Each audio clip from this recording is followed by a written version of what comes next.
All right, this is Nick and Greg 1:16:18. Take one. Ow, my fingers!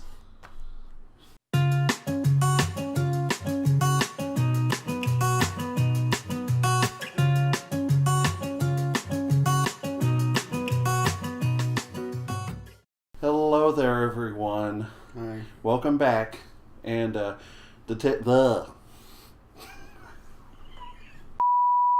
welcome back, everyone. Hi.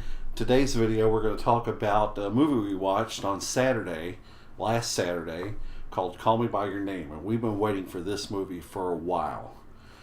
It stars Armie Hammer and Timothy Chalamet. And Chalamet plays Elio, a 17-year-old, what would you say? He's American, but living in Italy. His whole family living in Italy. And Hammer plays this college student who's coming to visit a professor that's the boy's parents, and throughout the whole thing they fall in love. I wouldn't say call it love necessarily. Yeah. Well, they lust for each other. Let's put it that way. It's just a very unique relationship. Yes. I mean, he's 24, he's 17, and the whole point of Call Me By Your Name is that they're so infatuated with each other. Is that a fair word to use? Yeah. That they decide to call each other by each other's name. It's based on a novel, a very popular novel.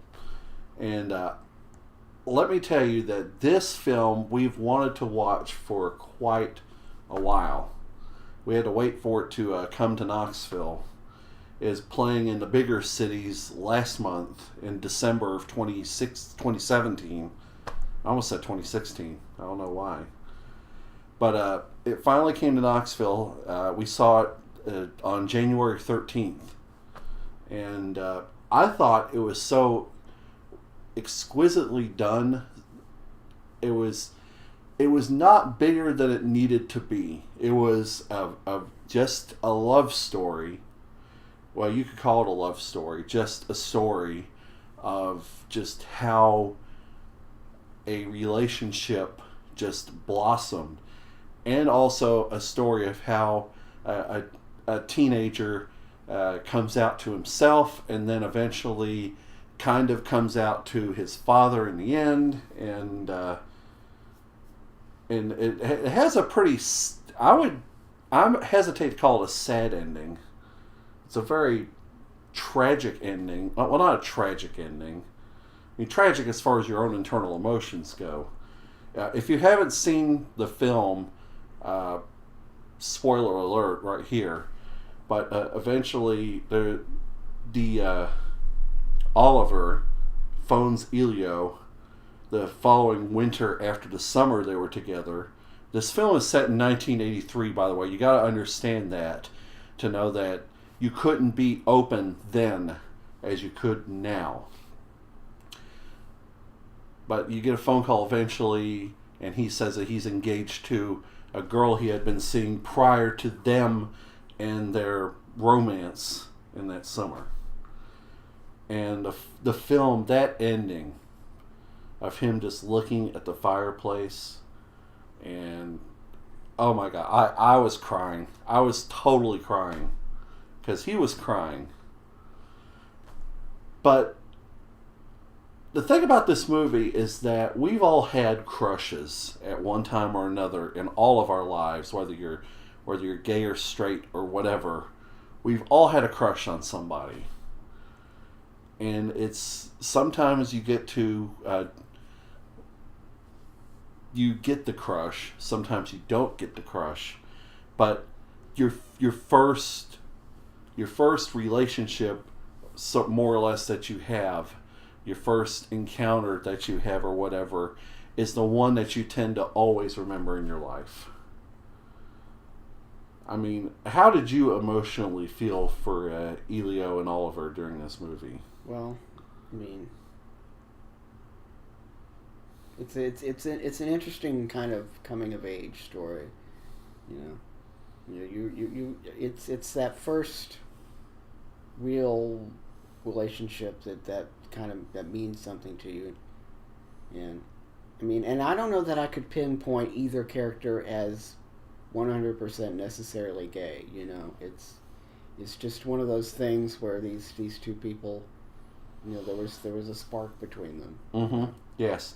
I mean, it's never explicitly said whether Elio is gay or bisexual because he had this really torrid relationship with this girl that's his own age. Yes, that's right.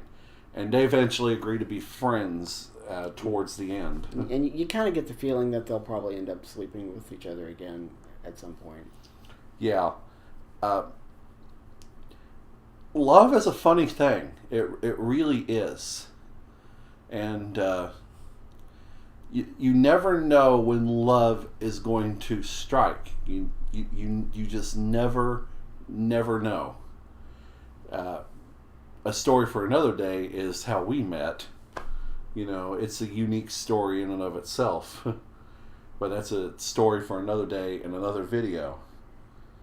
So, would you recommend the film to... I liked it. Yes. I liked it as well. It was a very good film. And hopefully it's going to be a contender for some Academy Awards coming up. I mean, we're recording this in January of 2018, and the nominations haven't been announced yet. Of course, the ceremony's in February, so we'll see how it does. Who knows what it's going to win, but have you seen the film? Did you like it? Did you not like it? If you have seen it or whatever, leave us some comments down below and let us know what you think of films. And more importantly, and the thing I wanted to bring up as well, is that we need more films like this representing gay couples, bisexual couples, lesbian couples, whatever, to show the great diversity that is love in this world. Yeah, it's just not all just man, woman, period, you know.